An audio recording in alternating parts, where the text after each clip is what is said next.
একজন আমাকে ফোন করে হেভি একটা গালি টালি দিয়ে বললো যে আমি আপনার দোষ ধরিয়ে দিলাম, কারণ আয়না হচ্ছে মুমিন ভাইয়ের আয়না, এই জন্য আয়নার মতো আমি আপনার দোষটা ধরিয়ে দিলাম বলছে।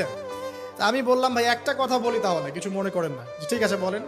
আমার ওস্তাদ আমাকে শিখিয়েছিলেন ছোটবেলায়, একজন মুমিন আর একজন মুমিনের আয়না ঠিক আছে, কিন্তু আয়না কখনো কথা বলে না, আয়না চুপচাপ নিজের চেহারা দেখিয়ে দেয়। কথা বুঝতে পারছেন?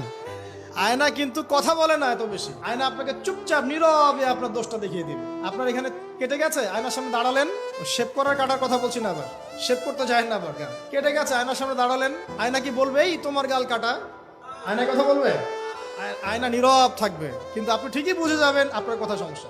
এই হলো আয়না। মুমিন ভাই যে মুমিন ভাইয়ের আয়না, এর ব্যাখ্যা হচ্ছে এটা। ওই যে অল্প বিদ্যা থাকলে এরকমই হয় মানুষের। তো দুটা কথা বলি। আল্লামা রুমি বলেছেন যে তুমি শব্দ দিয়ে যুদ্ধ করো। কি দিয়ে? শব্দ দিয়ে। বজ্রপাত দিয়ে যুদ্ধ করো না। বজ্রপাত মানে চিৎকার চেঁচামেচি করে না মানুষ, বজ্রপাত দিয়ে যুদ্ধ করো না, কারণ বজ্রপাত দিয়ে কখনো গোলাপ ফুল ফোটে না। তিনি বলছেন তোমরা গাছের মতো হয়ে যাও, পাতাগুলোকে ঝরে পড়তে দাও, চুপচাপ গাছের মতো দাঁড়িয়ে থাকতেন, এত লম্ফজম্ফ না, নিজের দোষগুলোকে আস্তে আস্তে আপনি ঝরিয়ে ফেলে দেন। তিনি বলছেন একটু উঁচু লেভেলের কথাগুলো আর কি। তিনি বলছেন যে ইসলামিক ফিলোসফার ছিলেন তিনি একজন। তিনি বলছেন যে তুমি অন্যকে আলো দিতে চাও, তাহলে তোমার নিজেকে আগে পুড়ে ছাই হতে হবে। কারণ কি? কারণ মোমবাতি যখন অন্য কাউকে আলো দেয়, তার আগে নিজে সে পুড়ে ক্ষয় হয়ে যায়।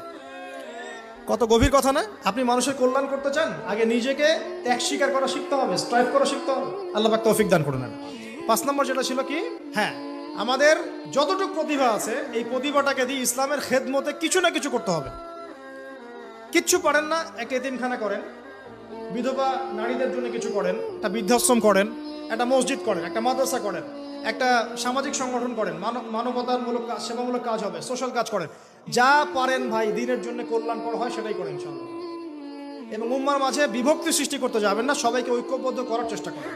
আর যারা বিভক্তি সৃষ্টি করছে এবং ভেতরে ঢুকে ইসলামের ক্ষতি করছে, এদেরকে খুব খিদিরের মতো দৃষ্টি নিয়ে দেখবেন, এদেরকে টোটালি সমাজ থেকে বয়কট করে দেবেন ইনশাআল্লাহ। আমরা থাকি বা না থাকি, নসিহতগুলো থাকবে ইনশাআল্লাহ, এবং এইভাবেই ইনশাআল্লাহ তাআলা প্রজন্মের পর প্রজন্ম এগিয়ে যাবে ইনশাআল্লাহ। আল্লাহ রাব্বুল আলামিন আমাদের সবাইকে জ্ঞান অর্জন করার তৌফিক দান করুন। খিদিরের মতো আলাইহিস সালাম দূরদৃষ্টি সম্পন্ন মানুষ হওয়ার তৌফিক দান করুন। আল্লাহ পাক আমাদেরকে জগৎ সম্পর্কে সচেতন থাকার তৌফিক দান করুন। আল্লাহ পাক আমাদের সবাইকে আদর্শ পরিবার করে দিন। বেশি বেশি নেক আমল করার তৌফিক দান করুন।